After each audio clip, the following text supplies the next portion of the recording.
সেই পাহাড়ের পায়ের কাছে থাকবে গহন অরণ্য। আমি সেই অরণ্য পার হয়ে যাব, তারপরে শুধু কঠিন পাহাড়, একেবারে চূড়ায়, মাথার খুব কাছে। নিচে পুরো পৃথিবী চলাচল তীব্র নির্জন। সেখানে আমার কণ্ঠস্বর কেউ শুনতে পাবে।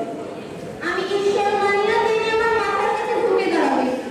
আমি শুধু 10 দিনকে উদ্দেশ্য করে করব, প্রত্যেক মানুষই অহংকারী। এখানে আমি একা, এখানে আমার কোনো অহংকার নেই। এখানে জয়ী হওয়ার বদলে ক্ষমা চাইতে ভালো লাগে। হে